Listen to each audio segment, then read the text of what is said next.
रूस यूक्रेन युद्ध को लेकर के अमेरिका के राष्ट्रपति डोनाल्ड ट्रंप ने रूस के राष्ट्रपति व्लादिमीर पुतिन को धमकी दी है कि, और ये धमकी सोमवार को उन्होंने दी है 14 जुलाई को। उन्होंने कहा कि अगर 50 दिनों के भीतर भीतर यूक्रेन में युद्ध समाप्त करने को लेकर कोई समझौता नहीं हुआ तो रूस पर कड़े टैरिफ लगाए जाएंगे। एक बार आपको सुना देते हैं कि उन्होंने क्या कहा है ट्रंप ने, सुना देते हैं। Here that we are very unhappy, I am, with Russia, but we'll discuss that maybe a different day. But we're very, very unhappy with them, and we're going to be doing very severe tariffs if we don't have a deal in 50 days. Tariffs at about 100%. You'd call them secondary tariffs. You know what that means. But today we're going to talk about something else, and I'm disappointed in President Putin because I thought we would have had a deal 2 months ago, but it doesn't seem to get there. So based on that, we're going to be doing secondary tariffs if we don't have a deal in 50 days. It's very simple, and they'll be at 100%. And that's the way it is. That can be more simple. It's just the way it is. I hope we don't have to do it. कि वो Putin से खुश नहीं है और रूस पर अतिरिक्त प्रतिबंध लगाए जा सकते हैं, लगाने पर विचार कर रहे हैं। ये ट्रंप ने पिछले हफ्ते भी कहा था। उन्होंने रूस यूक्रेन युद्ध में बढ़ती मौतों पर निराशा जाहिर की थी। ज्यादा जानकारी के लिए हमारे सहयोगी हैं श्रीनगर से अशरफ वानी। अशरफ, आपका बहुत बहुत स्वागत है। अशरफ, जो डोनाल्ड ट्रंप ने धमकी दी है, एक तो कड़े टैरिफ लगाने की और दूसरा अतिरिक्त प्रतिबंध लगाने पर उन्होंने विचार कर रहे हैं। क्या इस बात का असर व्लादिमीर पुतिन पर पड़ने वाला है? क्या कोई वो जो कह रहे हैं 50 दिनों के भीतर भीतर उनको युद्ध समाप्त करने के लिए कोई समझौता करना पड़ेगा और नहीं तो ये प्रतिबंध लगाए जाएंगे, क्या असर होता देख रहे हैं इसका, डोनाल्ड ट्रंप के बयान का, धमकी का? अशोक, कम ही लगता है कि इस धमकी का कोई असर जो है व्लादिमीर पुतिन पर होगा, क्योंकि वो इस युद्ध को फिलहाल पिछले 3 साल से जो यूक्रेन और रूस के बीच युद्ध चल रहा है उसमें कहीं ना कहीं रूस का पलड़ा भारी दिख रहा है। और यही कारण है कि आज नहीं बल्कि पिछले कई महीनों से, जब से यहाँ तक कि ये राष्ट्रपति बने हैं डोनाल्ड ट्रंप अमेरिका के, तब से उन्होंने लगातार कई बार बातचीत भी की है व्लादिमीर पुतिन से, रूस के कई सारे जानकारों से और वहां के विदेश मंत्री से। लेकिन कहीं ना कहीं जिन शर्तों पर ट्रंप चाहते हैं कि ये युद्ध विराम हो या रूस जो है वो युद्ध रोके, उस पर व्लादिमीर पुतिन जो है वो बिल्कुल राजी नहीं है। पुतिन चाहते हैं कि अगर ये युद्ध समाप्त हो तो वो रूस की शर्तों पर हो। रूस की शर्तें क्या है? रूस की शर्त ये है कि जो हिस्सा यूक्रेन पर उन्होंने कब्जा किया है, जिस खासतौर से पिछले 3 सालों के दौरान के युद्ध के दौरान जो कई सारे इलाके रूस ने अपने कब्जे में लिए हैं, उस इलाके को रूस छोड़ने के लिए तैयार नहीं है। दूसरी तरफ से पुतिन को काफी चिढ़ है जो कि नेटो जिस अंदाज से कल की प्रेस कॉन्फ्रेंस में, जो सोमवार को प्रेस कॉन्फ्रेंस की थी डोनाल्ड ट्रंप ने, उसने कहा कि वो अब जो है यूक्रेन को पूरी तरह से हथियार मुहैया कराएंगे, खासतौर से एयर डिफेंस सिस्टम जो यूक्रेन का है, क्योंकि हम देख रहे हैं कि लगातार जो है रूस की तरफ से न सिर्फ मिसाइल दागे जा रहे हैं अलग अलग शहरों पर यूक्रेन में, बल्कि साथ ही साथ लगातार ड्रोन हमले भी हो रहे हैं जिनमें सैकड़ों लोग मारे गए हैं, सैनिक भी जो हैं हजारों की तादाद में दोनों तरफ मारे गए हैं, लेकिन बड़ी तादाद जो है मरने वाले सैनिकों की यूक्रेन की ही है। और यही कारण है कि कहीं ना कहीं पस्त पड़ता जा रहा है यूक्रेन। और फिर उसके बाद हमने देखा कि ज़ेलेंस्की जो कि यूक्रेन के राष्ट्रपति है, उन्होंने कितनी बार जो है गुहार लगाई, ट्रंप से बातचीत की, यूरोपियन यूनियन गए, टर्की गए, कई सारे जगहों पर वो चाहते थे कि रूस और यूक्रेन के बीच बातचीत हो और उसमें पुतिन शामिल हो, क्योंकि पुतिन ही कहीं ना कहीं रूस की पूरी रणनीति तय कर रहे हैं, इस युद्ध को गौर से देख रहे हैं और कहीं ना कहीं उनको लग रहा है कि इस युद्ध में पलड़ा जो है वो रूस का बारी है। और उस बीच कम ही लगता है कि डोनाल्ड ट्रंप की तरफ से जो धमकी दी गई है कि वो 50 दिन की मोहलत देते हैं रूस को, वो युद्ध विराम या कोई डील करे युद्ध विराम को लेकर, वरना जो है उन पर 100% जो है टैरिफ एक्स्ट्रा जो है वो लगाया जाएगा। जहां तक सैंक्शंस की बात है, सैंक्शंस से कोई फर्क रूस पर पड़ने वाला नहीं है। रूस ने वो रास्ते सब ढूंढ निकाले हैं पिछले कई सालों के दौरान, जिससे कहीं ना कहीं जो है रूस पर इन सैंक्शंस का असर नहीं होगा। अगर टैरिफ की बात करें तो वो रेसिप्रोकल होगी। अगर अमेरिका टैरिफ बढ़ाएगा रूस पर, तो रूस भी उसी तरह से टैरिफ बढ़ाएगा। लेकिन कम ही लगता है, एक तरह की धमकी है डोनाल्ड ट्रंप की तरफ से, क्योंकि काफी हताश वो हैं। उन्होंने राष्ट्रपति चुनाव लड़ने से पहले ये कहा था कि राष्ट्रपति बनते ही 48 घंटे के भीतर वो दुनिया के सभी युद्ध रुकवाएंगे। ना ही वो यूक्रेन और रूस का युद्ध रुकवा पाए और ना ही इजराइल और गाजा का युद्ध रुकवा पाए। यहां तक कि उनके ही टेन्योर में, या जो उनके राष्ट्रपति होते हुए सबसे बड़ा भीषण युद्ध जो है वो इजराइल और ईरान का हुआ, और उसके बाद उसमें अमेरिका भी कूद पड़ा, और उसके बाद फिर डोनाल्ड ट्रंप ने कहीं ना कहीं बचाते हुए अपने आप को उसमें सीज फायर भी किया। लेकिन कहीं ना कहीं लगता यह है कि जो यूक्रेन और रूस का युद्ध है उस पर डोनाल्ड ट्रंप जो है कहीं ना कहीं कमजोर पड़ रहे हैं। कई बार धमकियां देने के बावजूद भी जो है व्लादिमीर पुतिन अपनी जिद पर कायम है, और कम ही लगता है कि इन ताजा जो फैसले हैं उनसे जो है पुतिन पर कोई फर्क पड़ेगा। लेकिन कहीं ना कहीं जो है हो सकता है कि इस युद्ध में अब ज्यादा शिद्दत आ जाएगी, क्योंकि जिस अंदाज से पिछले कुछ दिन से ही, और खासतौर से जिस अंदाज से कल डोनाल्ड ट्रंप ने घोषणा की कि वो जो वेपन है, वेपनरी जो है, खासतौर से एयर डिफेंस सिस्टम के लिए जो बैटरीज हैं वो नेटो की मदद से यूक्रेन को मुहैया कराएंगे, तो उस बात को लेकर पुतिन पहले भी नाराज थे। जिस अंदाज से इस युद्ध को नेटो वर्सेस रशिया बनाया गया था, अब पूरी तरह से अब साफ हो गया है कि नेटो पूरी तरह से हथियारों की तरफ से मदद करने को तैयार है जेलेंस्की को और यूक्रेन को। तो वो कहीं ना कहीं जो है इस युद्ध में जो है और तेजी ला सकता है, बजाय इसके कि पुतिन जो कि पिछले 3 साल से सीज फायर पर आमादा नहीं हो रहे हैं अपनी शर्तों को छोड़कर, तो कम ही लगता है। हाँ, पुतिन ने कई बार कहा है कि मैं सीज फायर के लिए तैयार हूं, बातचीत के लिए तैयार हूं, लेकिन उनकी शर्तों के मुताबिक जो ना ही जेलेंस्की को मंजूर है और ना ही डोनाल्ड ट्रंप को, ना ही नेटो को। बहुत बहुत धन्यवाद अशरफ हमसे जुड़ने के लिए और अपडेट देने के लिए।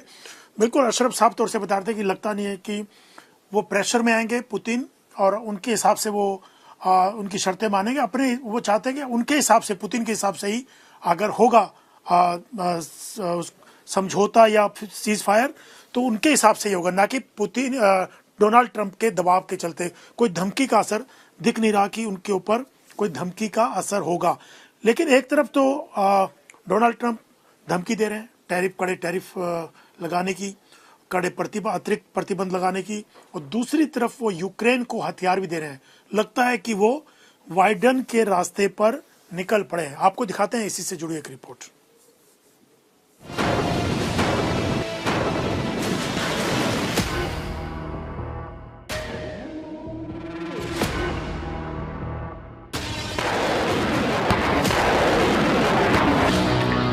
रूस और यूक्रेन युद्ध में अब अमेरिका की एंट्री। अब पूरी तरह से यूक्रेन के सपोर्ट में आया अमेरिका। अमेरिका देगा यूक्रेन को तूफानी एयर डिफेंस सिस्टम।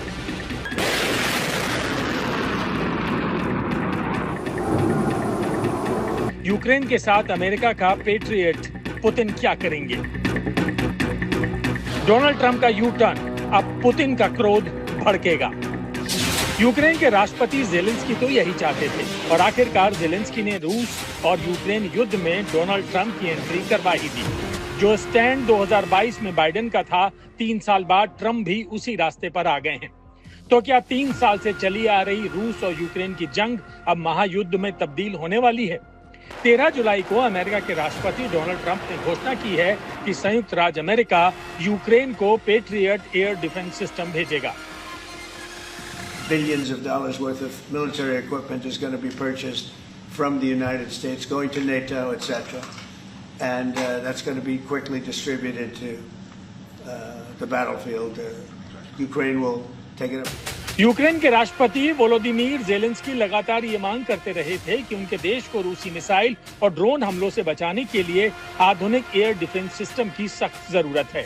आखिरकार डोनाल्ड ट्रंप ने उनकी ये जिरह मान ली है। संयुक्त राज्य अमेरिका की राजधानी वॉशिंगटन के बाहर जॉइंट बेस एंड्रयूज में पत्रकारों से बातचीत में ट्रंप ने कहा, हम उन्हें पेट्रियट देंगे जिसकी उन्हें बेहद जरूरत है, क्योंकि पुतिन ने बहुत से लोगों को चौंका दिया है। वो दिन में अच्छा बोलते हैं और फिर शाम को सब पर बमबारी कर देते हैं। आपको बता दें कि अमेरिकी पेट्रियट डिफेंस सिस्टम अब न सिर्फ यूक्रेन के प्रमुख शहरों की रक्षा करेगा, बल्कि यह डिफेंस सिस्टम रूस की क्रूज कैलिबर जैसी मिसाइलों और छोटी दूरी की बैलिस्टिक मिसाइलों के खिलाफ असरदार है। हालांकि यूक्रेन के पास पहले से पेट्रियट सिस्टम है, लेकिन अब अमेरिका रूस के बढ़ते हमलों को रोकने के लिए और पेट्रियट डिफेंस सिस्टम देने जा रहा है। Because Putin really surprised a lot of people.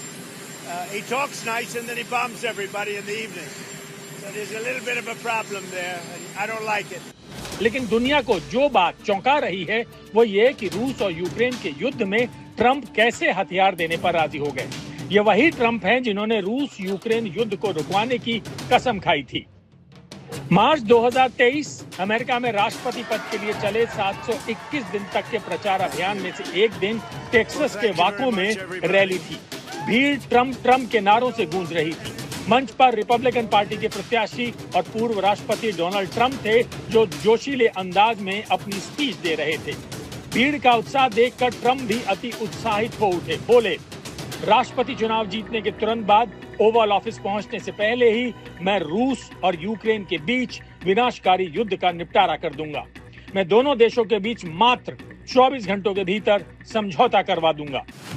5 महीने बाद ही ट्रंप ने फिर दावा कर दिया कि राष्ट्रपति पद ग्रहण करने से पहले ही युद्ध रुकवा देंगे। 19 फरवरी 2025 को ट्रंप ने ट्रुथ सोशल पर एक पोस्ट किया। तब तक उन्हें राष्ट्रपति बने हुए 1 महीना हो चुका था। पोस्ट का लब्बोलुआ कुछ यूं था, यूक्रेन के राष्ट्रपति वोलोदिमीर जेलेंस्की बिना चुनाव के तानाशाह हैं। वो एक समझदार नेता होने के बजाय एक मामूली सफल कॉमेडियन हैं। लेकिन 5 महीने बाद जुलाई में ट्रंप कह रहे हैं कि यूक्रेन को अमेरिकी हथियारों की जरूरत है। ऐसा लग रहा है कि डोनाल्ड ट्रंप ने अपने बयानों से पलटी मारने में बिहार के मुख्यमंत्री नीतीश कुमार को भी पीछे छोड़ दिया है। अब सवाल ये है कि आखिर अमेरिकी राष्ट्रपति के दिमाग में चल क्या रहा है और क्या डोनाल्ड ट्रंप पर नेटो देशों का दबाव है। आपको बता दें कि रूस लगातार यूक्रेन पर हमले तेज कर रहा है। हाल ही में रूस ने एक रात में यूक्रेन पर 600 से ज्यादा ड्रोन और मिसाइल दागे।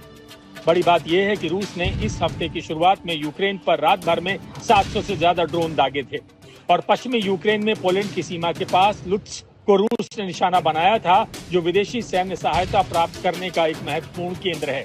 वहीं रूस ने दावा किया कि फरवरी 2022 में यूक्रेन पर आक्रमण शुरू करने के बाद से रूस ने यूक्रेन के लगभग 20% क्षेत्र पर कब्जा कर लिया है। इसमें क्रीमिया भी शामिल है, जिस पर रूस ने 2014 में कब्जा कर लिया था। इसके अतिरिक्त रूस ने यूक्रेन के 4 क्षेत्रों डोनेत्स्क, लुहांस्क, खेरसान और जापोरिजिया पर भी कब्जा कर लिया है और उन्हें अपने क्षेत्र में शामिल करने की घोषणा की है।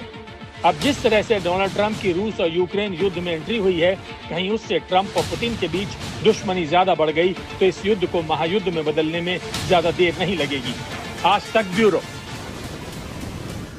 रूस और यूक्रेन अभी भी एक दूसरे के शहरों को निशाना बना रहे हैं, टारगेट कर रहे हैं। 9-10 जुलाई की रात को भी कुछ ऐसा ही मंजर देखने को मिला। हालांकि ट्रंप ने कहा है कि 50 दिनों में युद्ध समाप्त कर दीजिए, धमकी दी है पुतिन को और उधर यूक्रेन को हथियार भी दे रहे हैं। लेकिन इस बीच दोनों के दोनों देश जो है, यूक्रेन और रूस, एक दूसरे को शहरों को लगातार निशाना बनाते आ रहे हैं। आपको दिखाते हैं इसी से जुड़ी एक रिपोर्ट।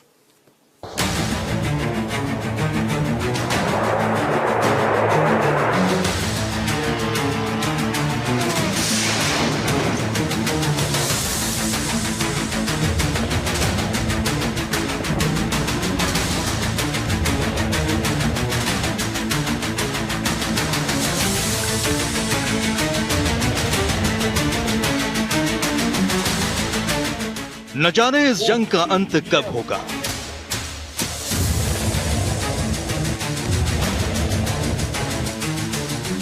तीन साल से ज्यादा का वक्त बीत चुका है, लेकिन रूस और यूक्रेन के बीच जंग लगातार और भीषण होती जा रही है।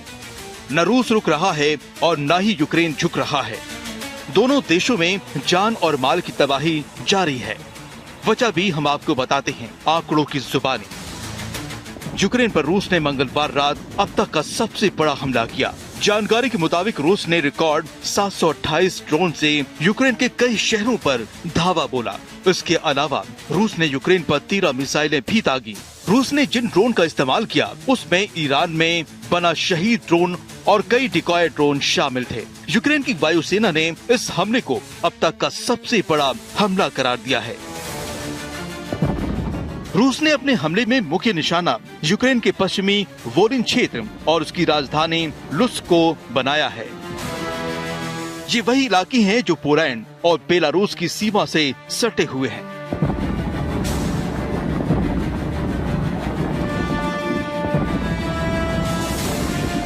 दुनिया के इस भीषण युद्ध में रूस लगातार यूक्रेन पर हमलावर होता जा रहा है।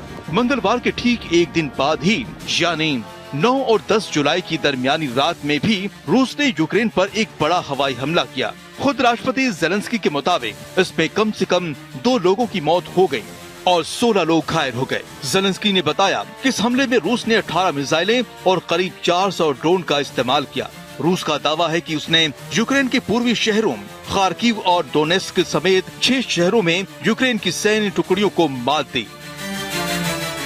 हालांकि यूक्रेनी वायुसेना की माने तो उसने 296 ड्रोन और 7 मिसाइलों को मार गिराया। बाकी 415 ड्रोन या तो राडार से गायब हो गए या फिर इलेक्ट्रॉनिक जैमिंग तकनीक से निष्क्रिय कर दिए गए। लेकिन रूसी हमले में लोगों की मौत से इनकार तो खुद राष्ट्रपति ज़ेलेंस्की नहीं कर पाए और तो और कई इलाकों में बिजली सप्लाई और संचार नेटवर्क ठप हो गया, जिससे नागरिकों में दहशत की लहर दौड़ गई। हालात को परखते हुए राष्ट्रपति ज़ेलेंस्की ने अपने करीबियों को तुरंत निर्देश दिया कि अमेरिका से हथियारों की सप्लाई को लेकर आगे बढ़ा जाएगा। Сьогодні ж доручив міністру оборони України та головкому активізувати всі контакти з американською стороною. Ми маємо зараз необхідні політичні заяви та рішення, і потрібно їх якнайшвидше реалізувати для захисту наших людей, для захисту наших позицій. Передусім це стосується протиповітряної оборони, а також всіх інших елементів постачання від Америки. Критичне постачання. चंद दिनों पहले ही ट्रंप और ज़ेलेंस्की के बीच फोन पर बात भी हुई है, जिसका जिक्र खुद अमेरिकी राष्ट्रपति ने अपने बयान में किया है। It was a good call. He's being hit very hard, as I said he would. He's being hit very hard, and I was very disappointed with my call with President Putin. I was very disappointed. रूस और Ukraine में युद्ध इसलिए भी और भीषण हो सकता है क्योंकि इधर यूक्रेन और ब्रिटेन के बीच भी हथियारों की एक नई डील होने की खबर है। यूक्रेन की एयर डिफेंस सिस्टम को मजबूत करने के लिए ब्रिटेन 350 मिसाइलें देगा। यूक्रेन को ब्रिटेन से अस्त्राम मिसाइलें मिलेंगी। इतना ही नहीं, ब्रिटेन और यूक्रेन के बीच ड्रोन को लेकर बड़ी डील हुई है। मौजूदा हालात, रूस और यूक्रेन से आती तस्वीरें और आंकड़े बता रहे हैं कि दोनों देशों से फिलहाल शांति की उम्मीद करना सबसे बड़ी गलतफहमी होगी। आज तक ब्यूरो।